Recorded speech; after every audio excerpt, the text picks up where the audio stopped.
Hey guys, what's up? It's me, Jay. Welcome back to my channel. And as expected, the 4 additional characters revealed for Tekken 8 have been finally uploaded to the website. So that's Lee, Alisa, Zafina, and Double Jin.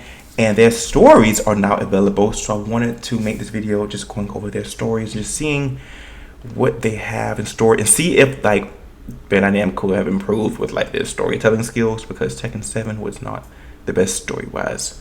So first, the most anticipated on my end is Lee Chaolan. So this is his full outfit, okay.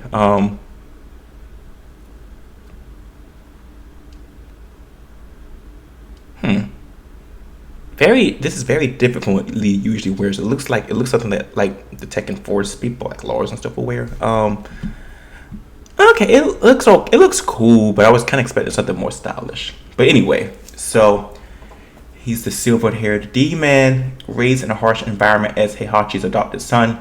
Lee Chaolan now manages the global humanoid manufacturer. That word always gets to me. Violet Systems. Lee has a bitter hatred of both Heihachi and Kazuya, and when he first meets Lars, a man who stands in opposition to the Mishima by Zaibatsu, he intends to use him as a pawn for his own revenge. So Lee is like that fake friend, apparently, just using Lars. However, Lee comes to sympathize with Lars' honest and excellent desire for peace. With the sincere intention of supporting Lars' plan, Lee teams up with him to form the rebel army Yggdrasil and begins working as a staff officer. Meanwhile, Kazuya leads G Corp and shows no sign of slowing down his invasions.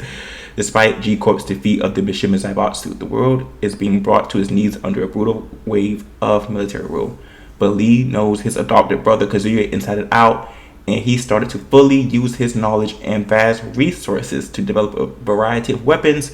With the help of the ingenious scientist Dr. Skonovich, he constructs the enormous flying bolt Vupnir, in addition to developing mobile warfare units using motorbikes. With these, the Rebel Army is able to start pushing back against G-Corp in every region. Lee also invests in a next-gen battle suit perfect for close-range combat that will act as a trump card against the enemy's impenetrable armor. It is called the Violet Suit, a marvelous creation that utilizes sophisticated technology and is equipped with numerous features that reflect Lee's own aesthetics. Lee struts onto the battlefield in his new armor, ready to take on whatever may come. Okay, that was a mouthful. So basically, Lee, same story, different game. Lee is teaming up with Lars to defeat Kazuya Mishima because he hates Kazuya, and you know this is his suit that he designed, his little armor suit, and he's ready to go into war. So yay, that's Lee Chaolan's story. That was exhausting to read. Let's see, Alisa's hers is not much shorter. So her nickname is Destroying Automation. She's from Russia. Thruster base, high mobility fighting style.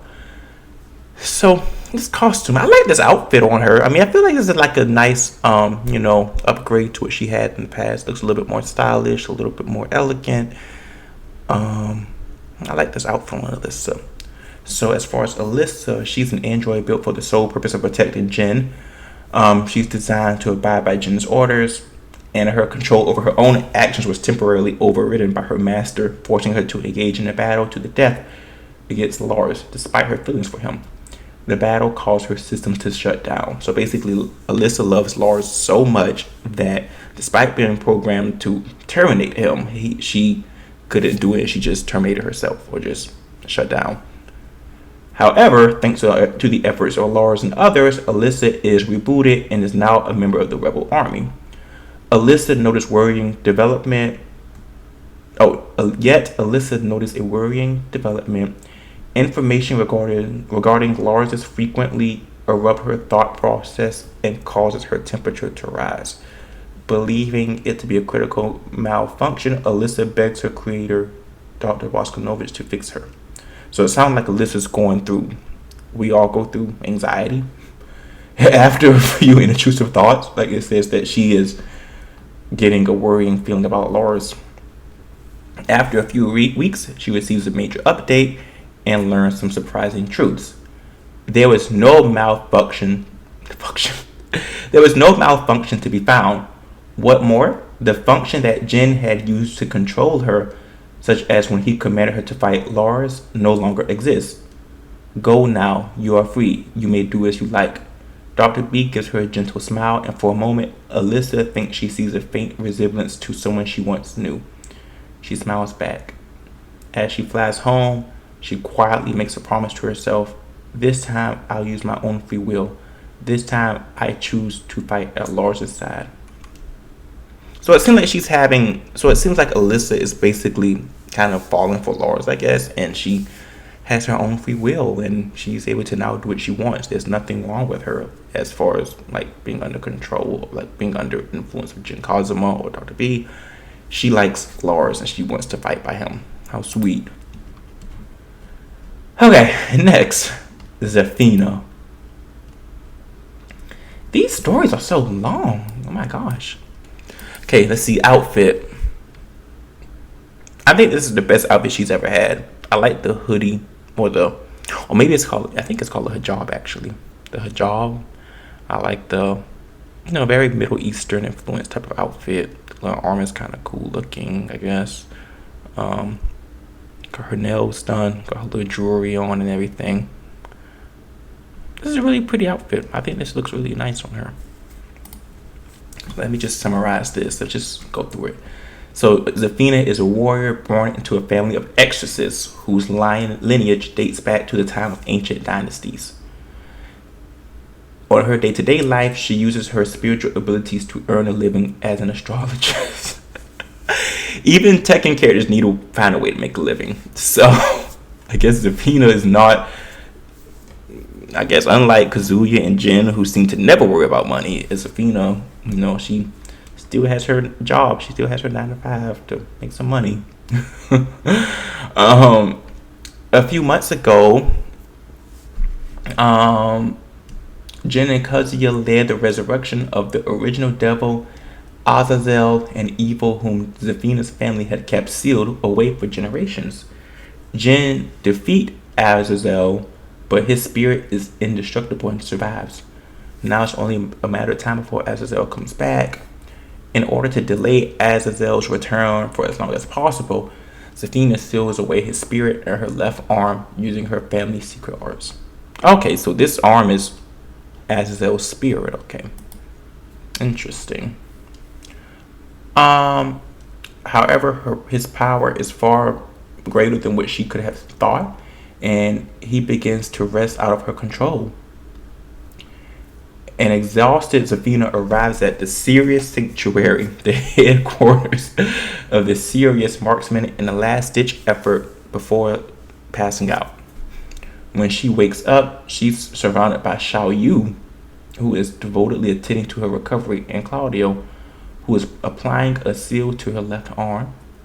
Deeming them worthy of her trust, Zafina confesses to them. In return, the two promise to spare no effort in aiding her. Shortly, while under the protection of the Serious people, Zafina finds a way to change their doomed fate. From the countless futures she's seen, though there seems to be only one way out. However, that path will come at a great cost. Okay, so Zafina is basically Team Claudio and Team Xiao Yu now.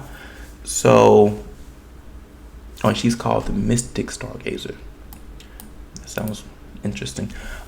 So I think this is probably the most character development we've seen in Zafina. It's good to see her kind of forming allies with like normal people. Like, I think Xiao Yu's relatively normal in this game.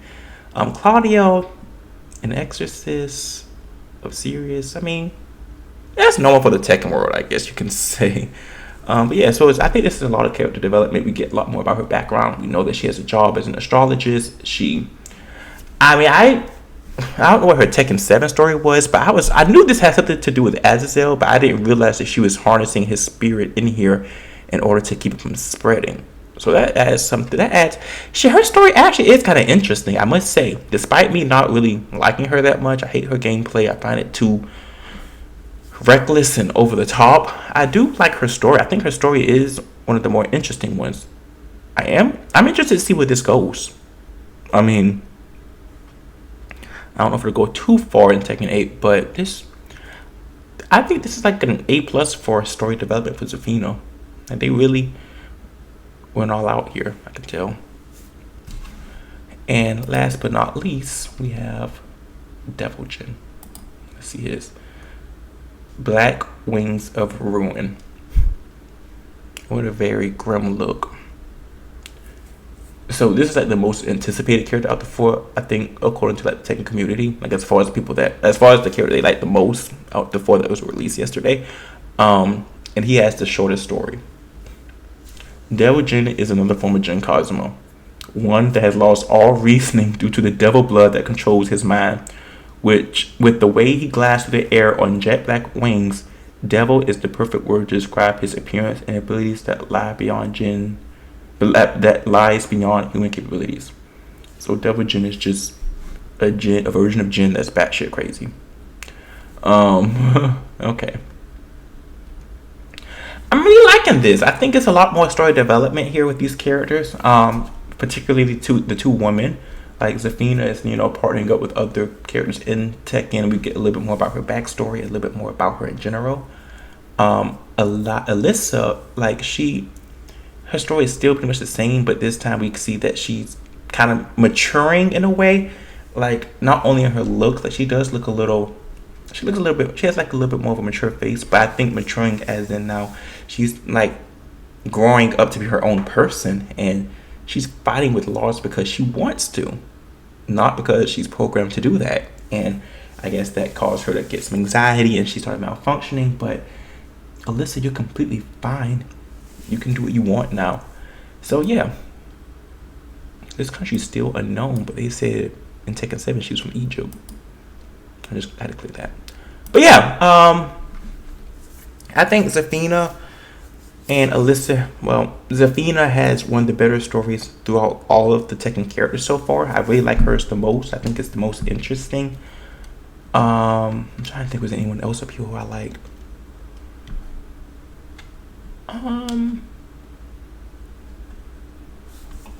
Whose story here that stood out to me? I think Zafina has the best story out of everyone.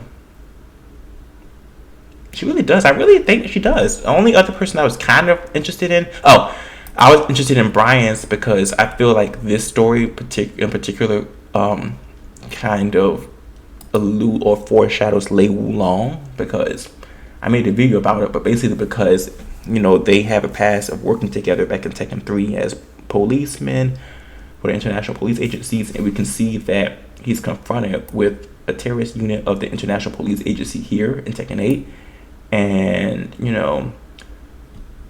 are you the infamous Brian Fury from Under the Rebel? The voice of someone who appeared to know him said. And we know that Lei Wulong does know who Brian is. And, back in Tekken 3, I think Lei was trying to target Brian. And I guess he sees that Brian's alive still. He's like, are you really the Brian Fury? So I think this is like alluding to Lei. I think this is really interesting just because I feel like it foreshadows one of my mains, but I think Zafina has the most thought out story here. I also kind of interested in Steve Fox's story just because for some reason I always have trouble clicking on his. There's some kind of glitch in here or something. Like it clicks on everyone else's, but his. This is not the first time this happened with Steve. But basically it says that he's going around searching for a new fighting style of his own.